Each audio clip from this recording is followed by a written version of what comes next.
हाय day students आज हम बात करने वाले हैं कॉम्पिटिटिव एग्जामिनेशंस में पूछे गए क्वेश्चंस, किस तरह क्वेश्चंस पूछे जाते हैं और आपके दिमाग में जो कन्फ्यूजन है वो कन्फ्यूजन कैसे दूर हो, डाउट्स कैसे दूर हो, बस इस पे बात करने वाले हैं आज। तो डे स्टूडेंट्स आप बने रहेंगे इस वीडियो में शुरू से लेके लास्ट तक।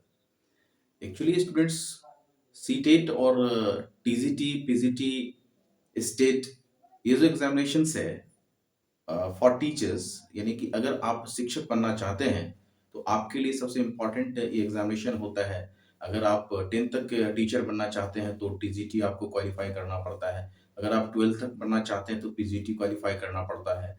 अगर आप प्राइमरी टीचर बनना चाहते हैं तो पीटी जो एग्जामिनेशन होता है, यानी कि सीटेट, वो आपको 5th तक क्वालिफाई करना होता है। अगर मिडिल का चाहते हैं तो वो भी 8th तक क्वालिफाई करना होता है। अब ये जो एग्जामिनेशन है सीटेट और state, PGT, TGT, KVS, APS, NVS, इसमें हम इंग्लिश का बात करेंगे आज कि इंग्लिश में किस तरह से क्वेश्चंस आते हैं और किस किस पोर्शन से होते हैं। एक्चुअली इंग्लिश में दो चीज है, एक तो है पेडागोगी से जो आपका लैंग्वेज है उसमें आपके स्किल को चेक किया जाएगा, यानी कि आपके टीचिंग स्किल, लैंग्वेज स्किल से रिलेटेड क्वेश्चंस रहेंगे। और उससे पहले वो लैंग्वेज का पार्ट है जिसमें ग्रामर का आप हमेशा चर्चा करते हैं और बचपन से अभी तक आप ट्यूशन पढ़ते आ रहे हैं इंग्लिश ग्रामर का, तो वो ग्रामेटिकल जो पार्ट्स एंड पोर्शंस है ना, वो लैंग्वेज से पूछा जाता है। और उसी में ग्रामर है जो बेसिक और फंडामेंटल नॉलेज चेक होता है उसमें। उसके बाद अनसीन पैसेज पूछा जाता है, अनसीन पोएम भी है, अनसीन पैसेज भी है, अनसीन पोएम भी है। अब उसी में वोकेबुलरी भी है। तो वोकेबुलरी का मतलब आप समझ रहे होंगे कि केवल स्पेलिंग ठीक कर लेंगे तो हो जाएगा। उस स्पेलिंग को ठीक करने के लिए क्या-क्या करना पड़ता है? यानी वोकेबुलरी टेस्ट में आपको किस तरह से सवाल आएँगे, किस तरह से सवाल का जवाब देना पड़ेगा। तो जैसे आप एंटो शैनो जान रहे होंगे, यानी कि एंटोनिम्स सैनोनिम्स, समान अर्थ वाले या कुछ अपोजिट वर्ड्स ऐसे पूछे जाते हैं। फिर इसी वोकैब्युलरी में एक वो चीज आती है कि स्पेलिंग अरेंजमेंट करना होता है, यानी कि जंबल ऑर्डर में रहेगा उसको आपको सही ऑर्डर में करना है। तो ये इस तरह के पूछे जाते हैं जो पार्ट्स ऑफ स्पीच में आता है, यानी कि ये सब जो चीज है ना, ये पार्ट्स ऑफ स्पीच में आता है। अब पार्ट्स ऑफ स्पीच और फिगर्स ऑफ स्पीच, इसमें बड़ा कंफ्यूजन रहता है स्टूडेंट को कि सर पार्ट्स ऑफ स्पीच से कैसे सवाल रहते हैं और फिगर्स ऑफ स्पीच से कैसे रहते हैं। क्योंकि देखिए डियर स्टूडेंट्स, जब फिगर्स ऑफ स्पीच की हम बात करते हैं ना, एक्चुअली स्पीच का मतलब यहाँ पे वर्ड्स है। क्योंकि पार्ट्स ऑफ स्पीच का मतलब पार्ट्स ऑफ वर्ड है, जो नाउन से लेके हम लोग एडजेक्टिव, एडवर्ब, पंक्चुएशन, वो कंजक्शन, इंटरजेक्शन, ये सब जो पढ़ते हैं, ये जो 8 जो पार्ट्स है ना, वो पार्ट्स ऑफ स्पीच मतलब पार्ट्स ऑफ वर्ड हो गया। यहाँ हम बात करते हैं पार्ट्स ऑफ स्पीच का मतलब पार्ट्स ऑफ साउंड हो गया, यानी कि जिसे हम लोग फिगर्स ऑफ स्पीच बोलते हैं। यानी कि ये फिगर है, अब वो पार्ट्स है, तो पार्ट्स की तो बात समझ ही गए हैं जो आप करते आए हैं शुरू से। लेकिन फिगर्स ऑफ स्पीच एक अलग चीज है। इसमें होता है क्या है कि आप जो बोलते हैं ना, इस बोलने का टोन क्या है, उसका हाइपरबोल क्या है, इसमें एलिटेशन यूज हो रहा है कि नहीं, रिपीटेशन ऑफ साउंड हो रहा है कि नहीं, कहाँ पे आप पॉज ले रहे हैं, किस बात को उठा रहे हैं, किस बात को नीचे कर रहे हैं। तो ये आपके साउंड वेरिएशंस पे स्टडी करवाता है। तो डियर स्टूडेंट्स, सवाल जो है ना, वो चाहे सीटेट हो, टीजीटी हो, पीजीटी हो या कोई भी कॉम्पिटिटिव एग्जामिनेशंस हो, तो पार्ट्स ऑफ स्पीच के साथ साथ फिगर्स ऑफ स्पीच का भी सवाल आता है। तो यानी कि आपको फिगर्स ऑफ स्पीच में भी कुछ कुछ जो टर्म्स हैं कॉमन, जो हमेशा पूछे जाते हैं, जैसे एलिट्रेशन।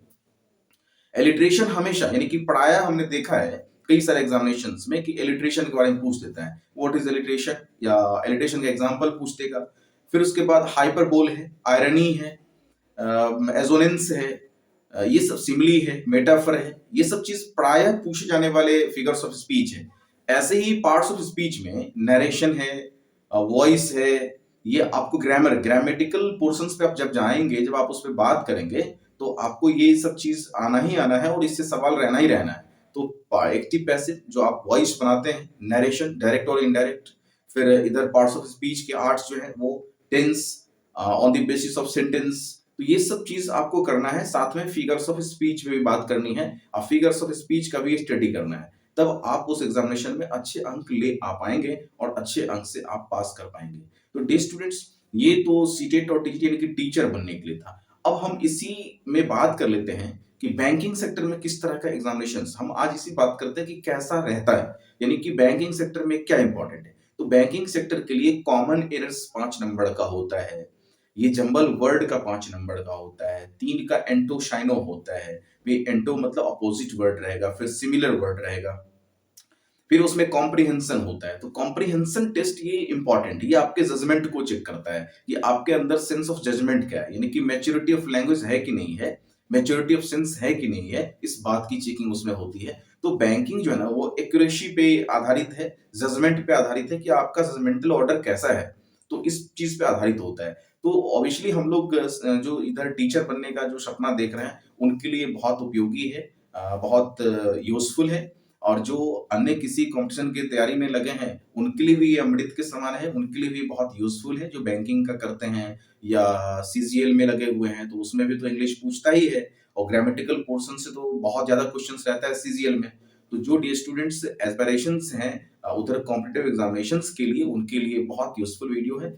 मेरे इस चैनल से आप बने रहेंगे, हमेशा बने रहेंगे। इस चैनल को अगर आप लाइक नहीं किया है, तो आपने अविलंब इसको लाइक कर दीजिए और फिर शेयर भी कर दीजिए अपने फ्रेंड सर्किल में, दोस्त सर्किल में, ताकि इस तरह का जो वीडियो हम बनाएँ, तो वो आप तक आसानी से पहुँच जाए। इसीलिए डिस्टेंस बहुत सरल भाषा में हम कोशिश करते हैं कि आप तक ये सब चीज़ पहुँचाएँ। Thank you distance, best of luck.